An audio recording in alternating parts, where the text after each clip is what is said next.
Lia, c'est une contraction de mes deux filles, donc Lia, la petite de 4 ans, et Juliana, la grande de 27 ans, et Muriel, mon prénom. Et l'histoire de la peinture commence avec Lia, un jour de pluie à Paris.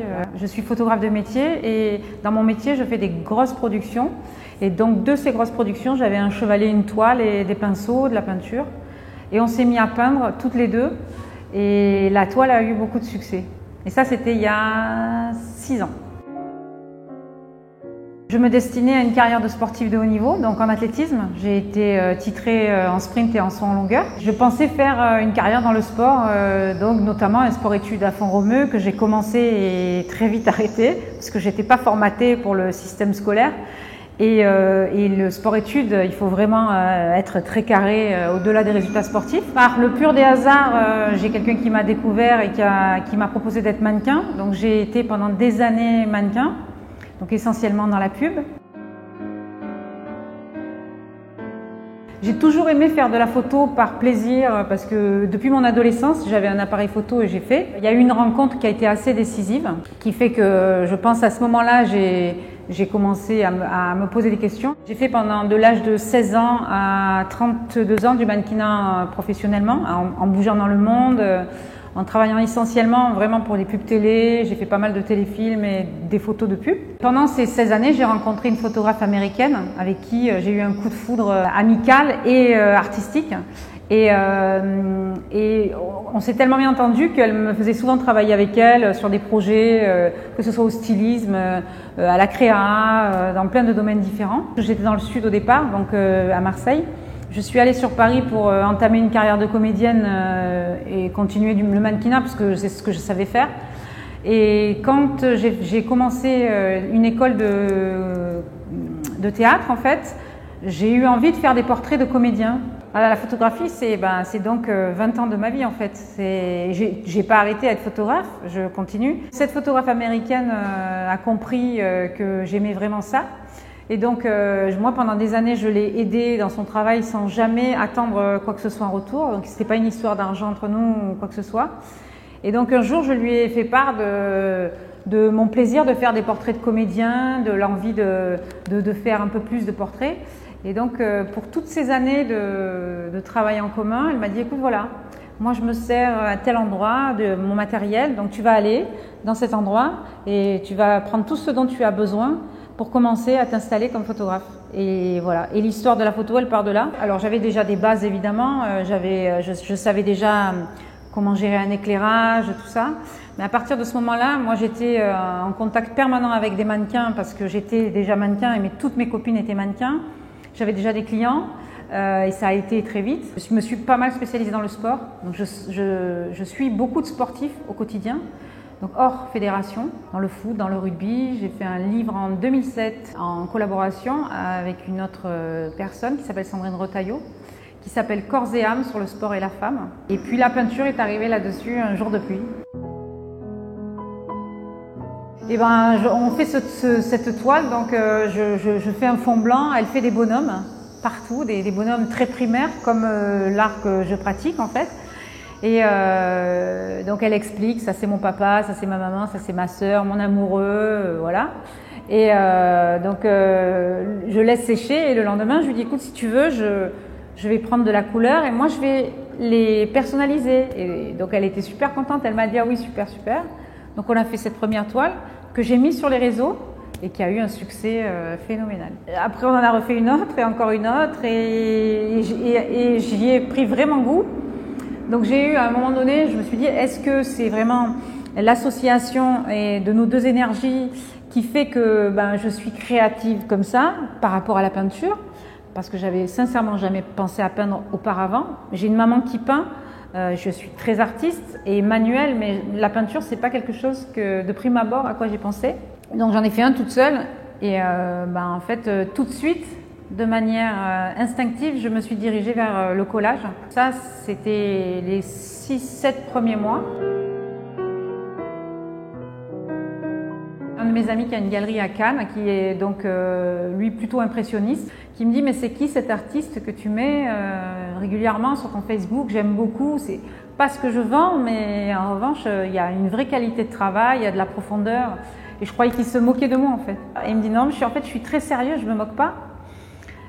Je suis sûre que ça peut plaire aux galeries, ton travail. Et puis bon, j'avais beaucoup de travail en tant que photographe, donc et pas beaucoup de toiles faites. J'en avais peut-être même pas une dizaine, et puis peut-être 4 sur les 10 que je trouvais vraiment jolies, donc j'étais pas prête. Et il y a une première galerie qui est venue vers moi, mais où je me sentais pas du tout à l'aise. Je me sentais étriquée, enfermée, et c'était pas possible. Et j'ai trouvé une autre galerie peu de temps après, avec qui j'ai commencé à travailler, qui était spécialisée dans l'art brut à Paris, dans les Puces de Saint-Ouen, qui, elle, rêvait de défendre une femme dans l'art brut, ce qui n'existait pas, ou très très peu. Quelque part, j'étais novice, quoi. Je connais, enfin, autant dans la photographie, je connais les us et coutumes, autant dans la peinture, c'est encore autre chose, quoi. Et puis, je trouve que c'est beaucoup plus difficile de vendre un travail de peinture qui est vraiment l'expression de soi, qui est complètement libre. Il n'y a pas de... Enfin, en tout cas, moi, je ne peins pas sur commande, je ne peux pas le faire. Je sais que ça existe, mais il sort ce qui sort, ça plaît ou ça plaît pas.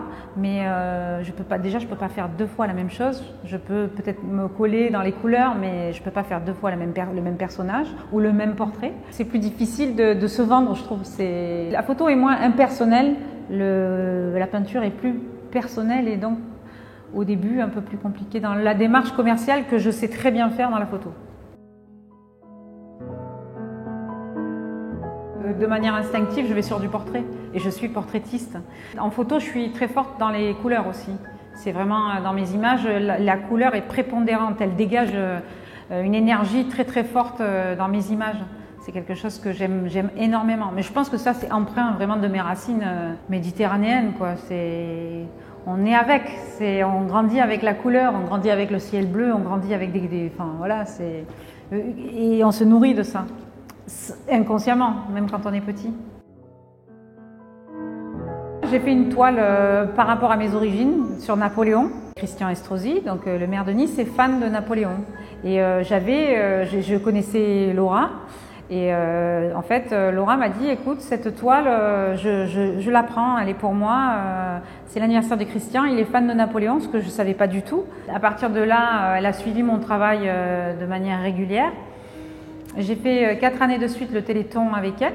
De fil en aiguille, elle a présenté mon travail à l'adjoint de la culture qui est monsieur Robert Roux, qui a beaucoup aimé mon travail et qui m'a dit, on aimerait bien vous avoir pour une exposition sur Nice. En fait, cette galerie, elle est donc en collaboration avec la mairie, elle est mise à disposition, mais il faut être présent dans la galerie. Et moi, je suis là 2 mois.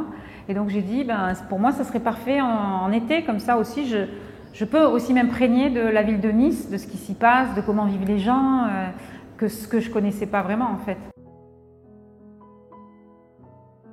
Pas systématique. Il y a beaucoup de toiles que je réalise seule, mais par exemple là, je la récupère ce soir, elle va être avec moi toute la semaine et je sais qu'elle va investir certaines de mes toiles et j'en suis ravie.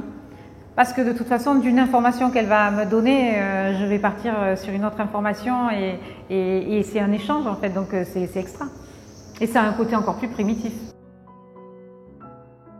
Pour la quasi-totalité, ça part de faits quotidiens. Ça peut être un échange que je vais avoir avec une personne qui va me raconter une partie de sa vie, ça peut être une situation que je vais voir dans la rue, ça peut être des infos par exemple, un reportage que je vais voir à la télé qui va m'inspirer un titre, qui va m'inspirer ensuite la toile. Après, par rapport à mes inspirations, en tout cas, j'ai grandi pendant 20 ans avec un marchand d'art africain, donc c'était mon beau-père. Et partout chez mon beau-père et ma belle-mère, il y avait des statues, des masques. Donc au départ, j'avoue que je ne connaissais pas vraiment et j'ai appris à apprendre l'art africain, à connaître l'art africain qui me faisait au départ peur et que finalement j'ai fini par vraiment aimer et apprécier.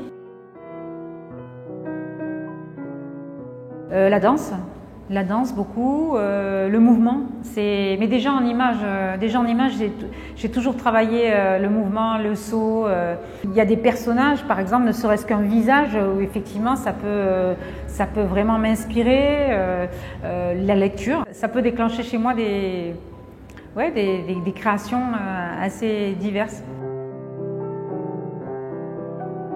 en règle générale, effectivement, de gens qui sont un peu dans la même mouvance que moi, mais j'aime beaucoup le mouvement du Cobra, notamment Karel Appel, je pense que c'est un de mes préférés. C'est beaucoup plus enfantin en tout cas dans ses tracés, dans ses personnages que moi, mais j'aime vraiment beaucoup. Après, j'aime beaucoup du Buffet, mais l'art africain, vraiment, par-dessus tout, c'est quelque chose. Je travaille beaucoup de masques, je fais des moulages aussi.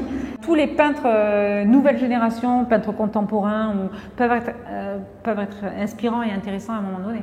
Dans mon travail, même si ça reste de l'art brut, j'utilise, en tout cas techniquement parlant, des choses qui sont appropriées au départ au street art, mais qui sont évidemment détournées, même parfois par des peintres classiques.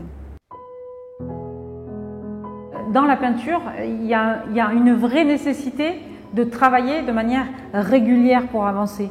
C'est-à-dire qu'on ne peut pas travailler 2 semaines et puis d'un coup pendant un mois s'arrêter.